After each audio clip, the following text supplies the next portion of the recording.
अस्सलामु अलैकुम वरहमतुल्लाहि वबरकातुह। माह मुहर्रम अलहराम का महीना चल रहा है। कोई इंसान कह रहा है कि माह मुहर्रम की पहली तारीख से 10वीं तारीख तक जो है ढोल बजाना जायज़ है। कोई कह रहा है कि ढोल बजाना जो है हराम है। आज इन्हीं बातों को लेकर मैं आपको 2-3 क्लिप सुनाऊंगा बड़े बड़े उलमाए किराम की। आपको फैसला करना है कौन सही है कौन गलत है। जरा सुनिए। मुहर्रम को ढोल बजाओगे, कितने मर्द के पूत हैं? बजाओगे? सब पूछेंगे क्यों बजाते हो? अब जवाब सुनो बाबू। सब पूछेंगे क्यों बजाते हो? कहना बाबू हमने गौवा को जमा करे हैं, हम गौवा वालों को जमा करे हैं, तुका कोई खबर नहीं है, हम तो फतावा आलमगीरी पढ़े हैं, क्योंकि ऐलान के तौर पे ढोल बजाने की रुख्सत है। अब कहने तू का ऐलान करत हो? कहना बाबू हम ऐलान करत हैं कि इमाम हुसैन का महीना शुरू होगा। क्यों ढोल बजाते हो मुहर्रम में? क्यों ढोल पीटते हो मुहर्रम में? क्यों चढ़ावे चढ़ाते हो बुतों की तरह मामलात करके? तो आप कहेंगे मोहब्बत है, मोहब्बत। हमने कहा क्यों मोहब्बत है?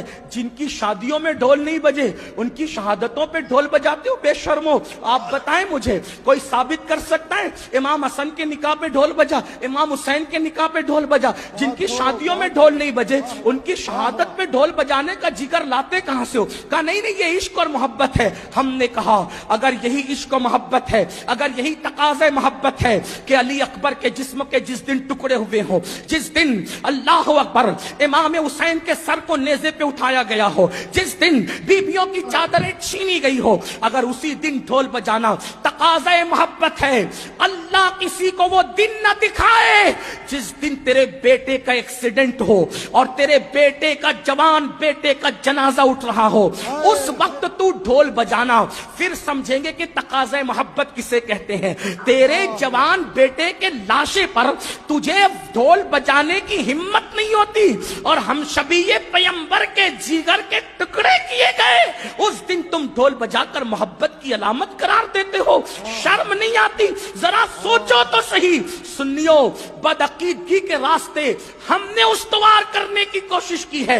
इमाम अहमद रजा की शान ये है, उन्होंने अहले सुन्नत को भी इस्लाही नजरिया पेश फरमाया और बदअकीदों को भी लगामता की।